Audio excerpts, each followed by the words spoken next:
Hey everybody, David here from LearnStageLighting.com, and in this video I want to talk to you about choosing a entry-level lighting console. If you're looking for your first lighting console and you want to just do some basic things, what should you choose, and how do we tell the difference? How do we decide between going with a hardware-based console like this Above AVL versus a PC-based system like my friend Intech DMX's? What are the differences and why does it matter?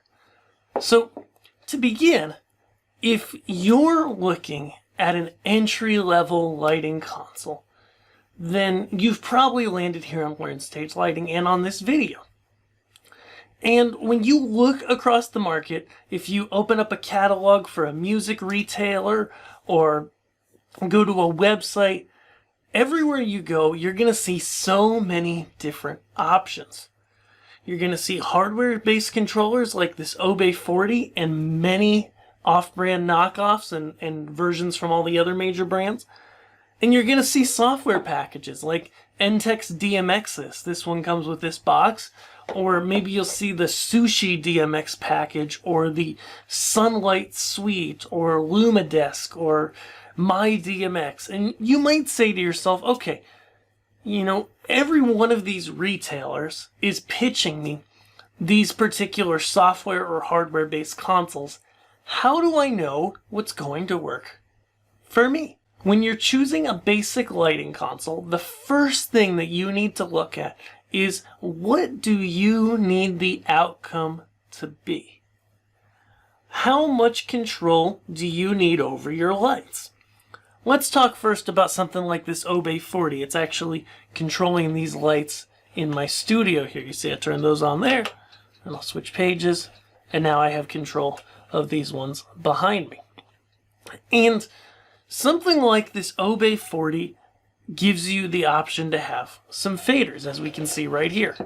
But don't jump to conclusions here, because the first time that I touched one of these, I thought, oh great, I'll make some scenes with my lights, I'll press record, I'll put it on a fader, I'll then have fader-based control of that scene. That is not the case with consoles like these, and that is my big warning. Consoles like these allow you to set some different scenes here. As you can see, I've got one of my lights in these scenes that you can then click through. But the scenes on simple fader-based consoles like these, there's a million brands that sell them under different names, they don't let you fade smoothly between the scenes. The lights just jump from one scene to the other.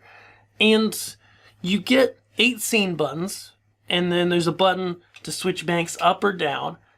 But other than that, it's really difficult to program in a lot of scenes and be able to trigger them on the fly.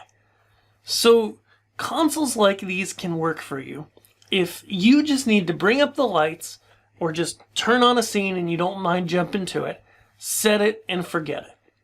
But if you want to change the lights during your show or during your church service, if you want to do smooth transitions between scenes, and be able to program and name and label things, then it's probably time to push this aside and switch to something on the PC. Now, I recommend DMX's a lot, and there's a couple good reasons why I recommend this one.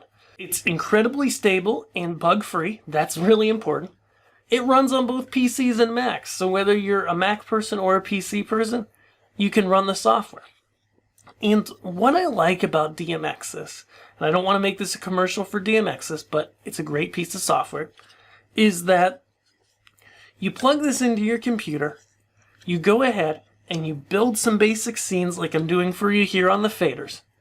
You save them into presets, which you can then organize by banks here on the Banks and Presets window. And then you can play them back. You can fade things in, you can make DMX channels sound reactive, you know, certain colors or movements or stuff like that. And you can control a whole lot of lights out of this one simple box hooked up to a PC. And so that's really what you want to look for. If you're starting out, you want a basic lighting console, the really important thing to look at is, what capabilities do I need at the end of the day? If you just need simple capabilities, yeah, go with the Obey 40 or a similar basic lighting controller. But if you see yourself wanting to change the scenes multiple times during a song, if you want to have smooth transitions, which I consider to kind of be, a deal breaker, something that every show should use or service, then you're going to want to look beyond these consoles because they just can't do it.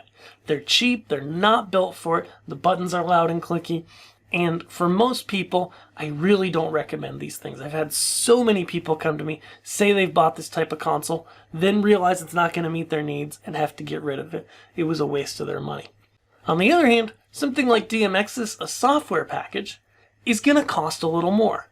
But this software is designed for people who are beginners with lighting. It comes with this hardware box when you buy it, and it's really simple to program and even automate live with your show using a DAW or MIDI, or just clicking on the screen and running things live. So I hope this really helps you to determine what kind of console you need if you're just beginning with lighting.